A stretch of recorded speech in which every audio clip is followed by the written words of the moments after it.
Pengerusi kumpulan media The Age, Tan Sri Tong Koy Ong memberitahu Mahkamah Tinggi Kuala Lumpur beliau diminta oleh Datuk Seri Najib Tun Razak untuk beredar daripada kediamannya selepas mencadangkan ahli perniagaan dikehendaki pihak berkuasa Low Tech Jo atau Jolo didakwa kerana mencuri 700 juta dolar Amerika milik 1MDB. Koy Ong berkata dalam pertemuan di kediaman Najib di Jalan Langgak Duta pada jam 10.45 malam 6 Mac 2015, beliau turut menjelaskan daripada $1 bilion yang disuntik bagi perjanjian usaha sama antara 1MDB Petro Saudi International Limited PSI, 700 juta dolar dilencongkan ke syarikat Goodstar Limited milik Jolo.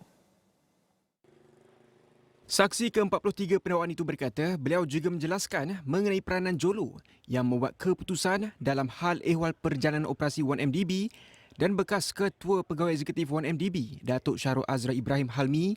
hanya mengambil arahan daripada Jolo. Terdahulu, Koy Ong memaklumkan Najib yang kelihatan letih dalam pertemuan itu memberitahunya bahawa artikel yang ditulis oleh The Age mengenai 1MDB sejak tahun 2010 adalah salah. Menurut saksi itu, Najib memberitahu masalah yang berlaku dalam 1MDB adalah berkaitan model perniagaan di mana syarikat pelaburan strategik negara itu membuat terlalu banyak pinjaman.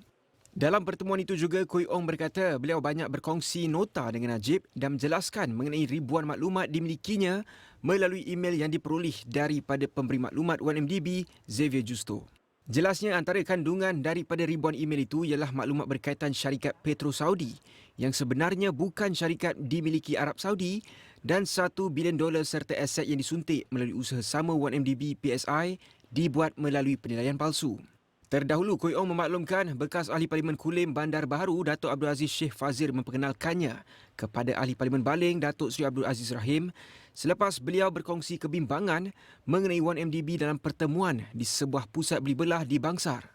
Ekoran kejadian itu, Koy Ong berkata beliau disiasat oleh pihak berkuasa berkaitan kes pengubahan wang haram dan mengelak cukai dan penerbitan akhbar serta portal perniagaan itu turut digantung selama 3 bulan dan juga dihalang keluar negara. Ditanya siapa yang difikirkan bertanggungjawab atas kejadian itu, Koy Ong berkata disebabkan liputan mengenai 1MDB, beliau pernah diyakinkan oleh penasihat media Najib ketika itu, Paul Statland, untuk tidak menulis mengenai 1MDB kerana ia membuatkan banyak pihak dalam pejabat Perdana Menteri PMO tidak gembira. Perbicaraan di hadapan Hakim Datuk Colin Lawrence Sequeira bersambung Khamis.